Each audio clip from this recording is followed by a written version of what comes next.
My parents moved to the village only 6 months ago. In the meantime, I decided to stay in our city apartment. I'm not quite ready to immerse myself in farming and milking goats yet. I still need to find a spouse, and the village is not the right place for that. However, I often visit my mom and dad. It's not far, and I have my own wheels. So, I took the day off during the May holidays to spend some time with them. I chatted with my mother, listened to my father's guidance, and then set off on a stroll around the village. As I stepped out of the gate, I spotted our neighbor, Aunt Taylor, busily planting flowers in her flower bed. I walked up to her to take a gander at her impressive gardening skills and praised her. "Wow, what a talent you have! I doubt I'll ever have the patience to mess with flowers the way you do. I mean, of course I love them, but we urbanites are not used to all this. Your green finger must be just magical. Tell me, Aunt Taylor, is it true what they say? Do some flowers bring good luck and others bring bad luck?" Aunt Taylor let out a tired sigh and replied, "Thank you kindly, Naomi. As for luck and misfortune, it all depends on how one handles it. Flowers themselves are a source of joy and beauty. However, you can also use them to send misfortune. I unfortunately had to learn that the hard way. Would you like to hear about it?" With no rush on my side, I happily settled in to listen. Aunt Taylor sat down on a bench and began her tale. "When I was 20, I tied the knot with Ryder. He was quite the looker, the envy of many girls. Yet he chose me. I held out for a whole year, putting him to the test, afraid that someone might snatch him away. I figured it was better to find out now than become a forsaken wife in the future. But he persisted, never even glancing at another woman.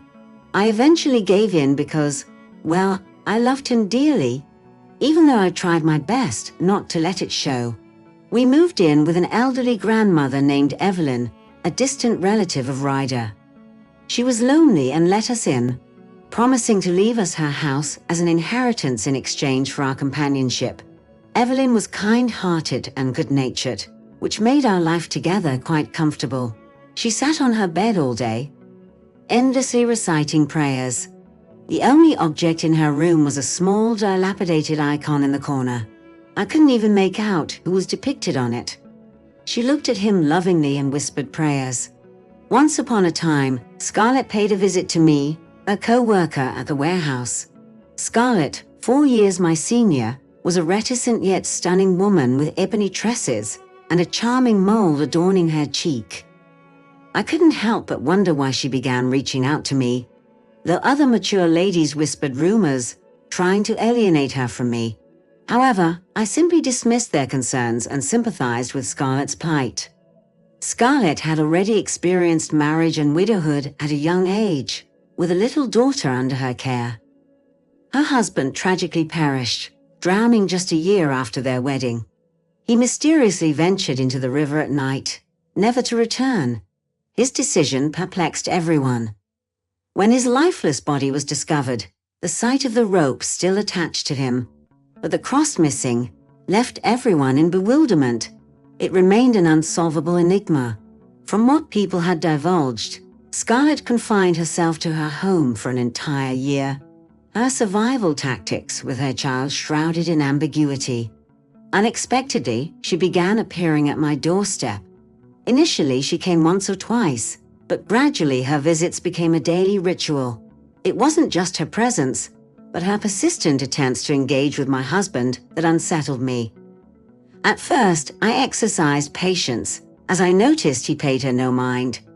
However, eventually I resolved to confront her candidly. Yet, she never returned after our conversation, which provided some comfort and respite.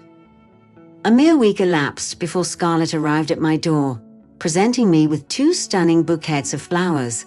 Oh, how I had yearned for such a gift, but previous attempts to cultivate delicate blooms had proved fruitless. Needless to say, my elation overflowed as I promptly planted them in a conspicuous spot, engaged in meticulous watering and diligent shielding against gusts of wind. With each passing day, the flowers thrived, yielding promising buds, poised to burst into radiant bloom. I reveled in their beauty, eagerly recounting their progress to Ryder daily. Then, like a captivating dream, the morning arrived when I ventured into the yard, only to find my flowers in full bloom. I dashed back indoors, hurried over to my slumbering husband, and shook him gently, eager to share my elation. Alas, his peaceful slumber persisted. I persisted as well, rousing him repeatedly, but to no avail.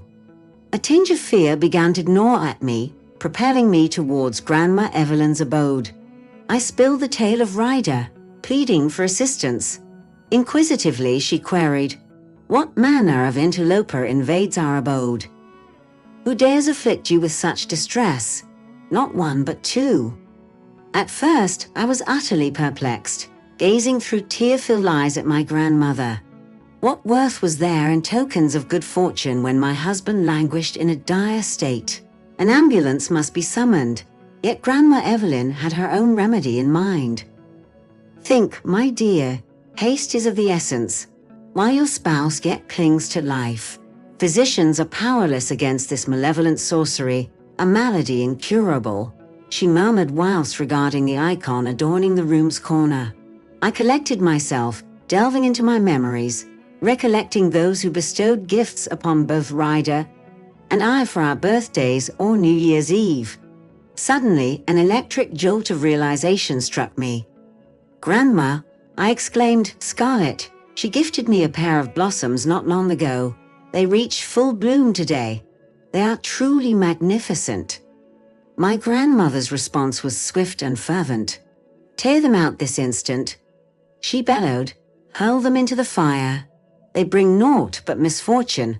Their ominous nature is evident to me." I was at a complete loss. I felt a pang of sorrow for my flowers, especially after the effort I put into them, but thoughts of my husband spurred me into action. I dashed into the yard, tearing out the plants, clutching them desperately as I searched for a place to start a fire. In my haste, I dropped one bush, which tumbled onto the pavement unnoticed.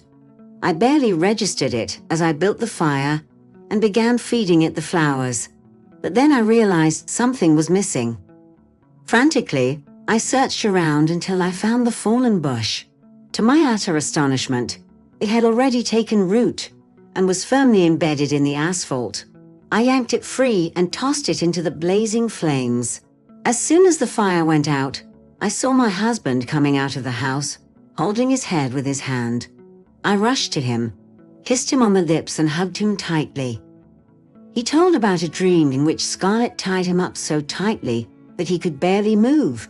She told him that he would never see his wife again, punishing him for rejecting her love. He mentioned how she tried to seduce him with promises of fierce love, but he stubbornly insisted that I was all he needed and that we were expecting our first child. Filled with gratitude, I ran up to Evelyn, hugged her legs, and thanked her warmly. However, she seriously warned, "Your happiness is not guaranteed yet. Scarlet will come to you soon and ask for something. Don't give her anything directly, don't even go outside. Stick a knife in the door frame and she won't be able to enter your house." Before Evelyn could finish, I heard someone calling me. Looking out the window, I saw Scarlet standing at the gate. I hurriedly stuck a knife in the doorframe and shouted out the window, "What do you want?" She replied, "Give me some flower seeds for next year." I told her she could come and pick them herself. Scarlet came into the yard and began walking around my flower bed, obviously looking for her flowers. When she didn't find them, she became furious and rushed to my house. She grabbed the door handle, screaming as if she had been burned, and then ran out of the yard in desperation. Terrified, I stayed inside all day, not letting Ryder out of my sight. Thankfully, it was a day off, so work wasn't a concern. The following day, news spread that Scarlet had been committed to a hospital. She had gone mad, tearing up all her flowers and setting her home on fire. Though the house was saved, the neighbors took in the girl, but she never left the asylum. And folks said that Scarlet passed away 3 years later, in that very place. The neighbor fell silent, and a shiver ran down my spine. "But I've never ceased adoring blooms," Aunt Taylor declared with a grin. "Nor my darling husband. Together, we've raised 3 strapping lads. Here comes the youngest, Aiden, just on the brink of college graduation. Glancing over my shoulder, I spied a towering, lean young man slinging a sports bag casually over his shoulder. Reflecting on his looks, I pondered that if his father had been just as dashing in his younger days, it certainly explained why that sorceress had resorted to such perilous spells. "Mom, where did you stumble upon such a charming young lady?" I've searched high and low around town for her, and here she is, right in our living room. Aiden's wide smile and direct gaze caught me off guard. My cheeks warmed with a flush, my eyes darted down, and I was struck with the stark realization that my self-assurance had vanished without a trace. "Aiden, don't fluster the young lady," Aunt Taylor chided playfully. "Better yet, come show me this waterfall you found." Curiosity lifted my spirits, and I couldn't help but ask, "A waterfall, really?" With that, Aiden handed his bag over to my mother, grasped my hand with confidence, and steered me away. I followed him willingly, sensing that this was just the onset of a promising and lengthy journey together. Unnoticed by us, a striking raven-haired girl with a mole on her cheek observed us. Clutching a bouquet of stunning flowers, she watched us with a peculiar squint.